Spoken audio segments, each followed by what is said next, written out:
Hey guys, so we're back here with Cam and seeing where he's at. So he's basically past 3 months now post-op.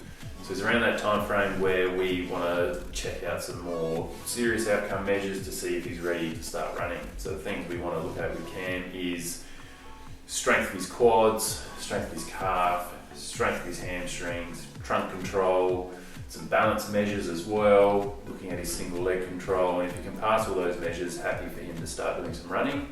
So tested him today and passed all his measures. Got no swelling in his knees, got a good range of motion, so happy for Cam to start running today. Basically when we start running, it starts pretty basic. It's kind of minute on, minute off, slow pace, on a treadmill.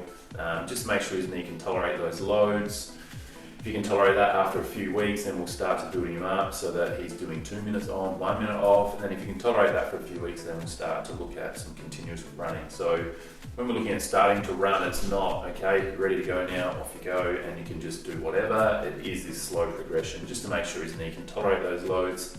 If it can, we can push through and progress that. If not, then we might have to back off, but definitely showing good signs at this stage that we can push on. When we add in running, we don't like to add in too much else to his rehab, just to make sure that his knee can tolerate those loads. But over the last few weeks, we've really been building up his strength in terms of his single leg capacity through his quads to make sure he can tolerate running, which even though you're running on both legs, it's single leg at one time, so it's more of a single leg exercise.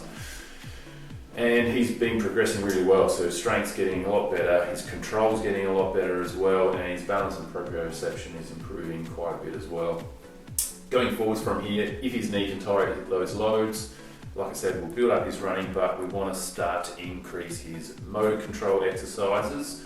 So looking at him, looking at as his body and his trunk and his leg can tolerate single leg activity, really controlling through range, so that later on we can progress into jumping, landing, these types of things as well. The other thing we want to look at is start to do some power-based exercise with his rehab. So he's cracking on quite heavy now with his strength. We've really jumped up the weight, reduced his sets and reps, so he's working really hard. Not doing it as often, so probably 2 heavy hits a week in the gym, but giving him quite a bit of a hit on his power-based exercises as well, so that we can try and increase his rate of force development as well, so that we can look at, his jumping and hopping and this type of stuff going forward. So the one thing that we really want to do with his rehab is to make sure that we're thinking about the next stage and how we're building to that, so that we can make this smooth transition into that next stage, which he's doing quite well.